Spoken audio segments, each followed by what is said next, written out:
I am Usman Bala Muhammad MNI. I'm the head of civil service of Kano State and also the overseeing officer to the Office of the Chief of Staff to the Governor of Kano. We want to extend the profound appreciation of Kano State government and indeed the entire people of Kano State over the profound contribution offered by partnership to engage, reform and learn, that is PAL, on a number of interventions it has provided to Kano State government. Let me begin by saying that PAL intervention has set the stage in the first place for the initiation of the strengthening domestic revenue mobilization of the state. Like every government thrive on the need to expand its revenue sources with a view to finance governmental commitment. And Kano State, being the most populous state in Nigeria, indeed has the potentials more than any other in terms of its population size to generate wealth, to create economic activities, and to ensure that its people are engaged in productive endeavors with a view to ensure that government also get the proper revenue, the tax that is coming from individual, from corporate entities into the government coffers, with which government will use to finance its public expenditure. So PAL intervention came very timely because it started with high-level stakeholder sensitization on the performance review of our medium-term revenue, and that has made a holistic assessment, and it has interrogated entirely our potentials in the domestic revenue section, and then that led to creation of the awareness by all stakeholders on the need to be inward-looking in terms of expanding the scope of our revenue potentials with a view to tapping same and also ensuring that such revenues do come to government coffers without leakages, so that government ability to finance public expenditure will be enhanced. So that led to the workshop which PAL actually anchored in 2023. The workshop that dwelled largely on medium-term domestic revenue target setting, as well as the medium-term revenue target alignment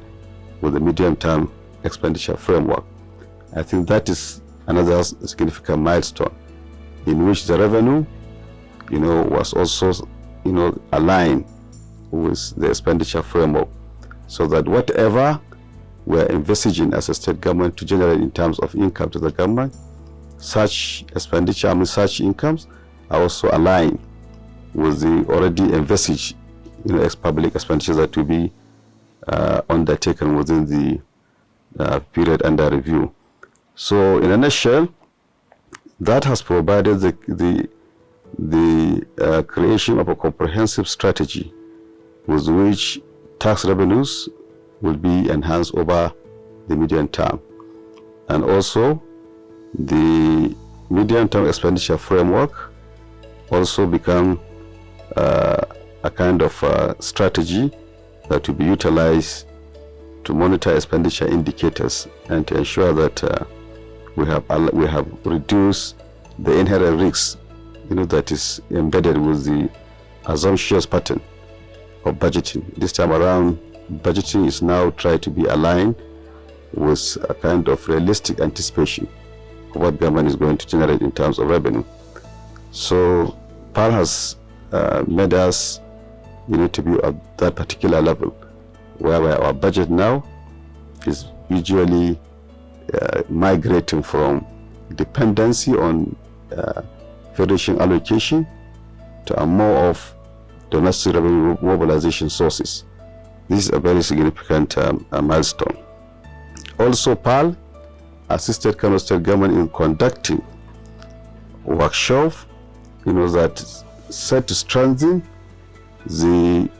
communication protocol, in terms of developing various communication strategies and also training modules that are required, to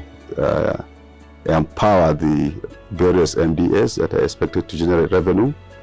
to have the required dexterity, the human capacity, of its personnel to perform the function. So in which case, a robust communication strategy was developed,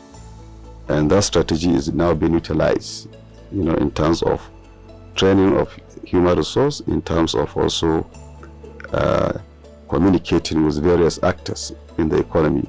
with a view to ensure that revenues are really coming. So the other aspect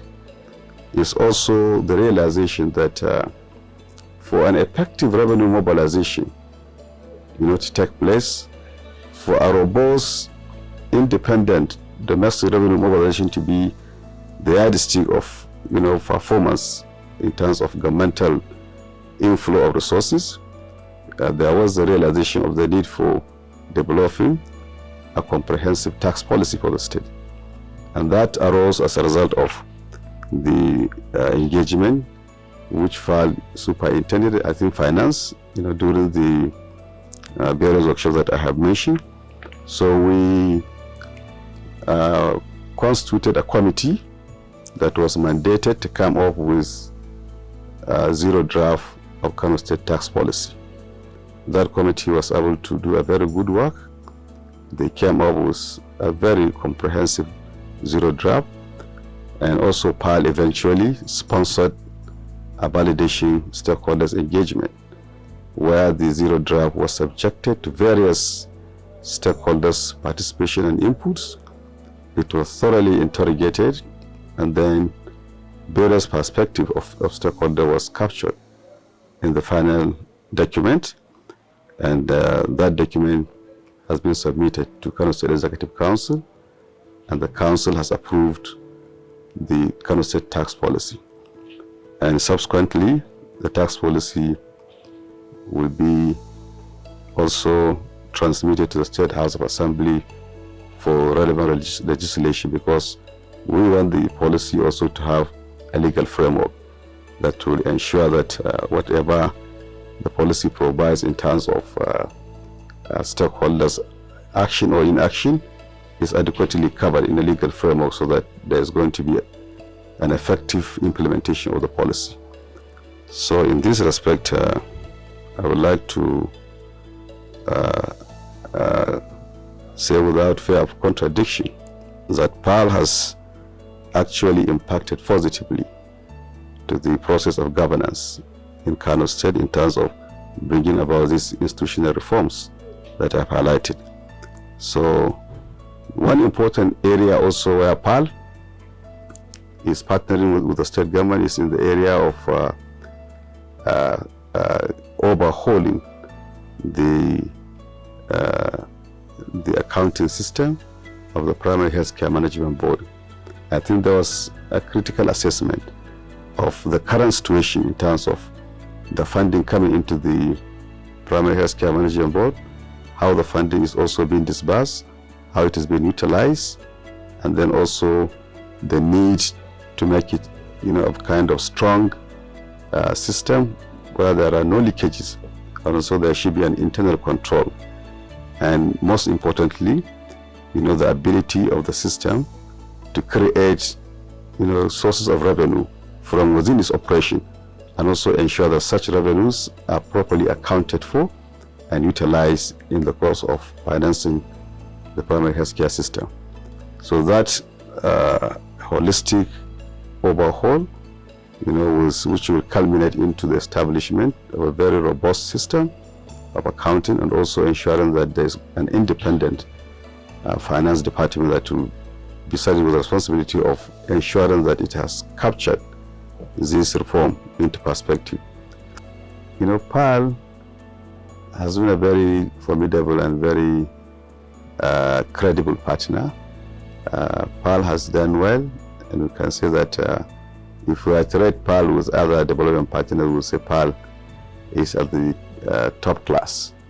So we are happy with what PAL has done in Kano, and we want PAL, or the lack of PAL, to continue to come to us.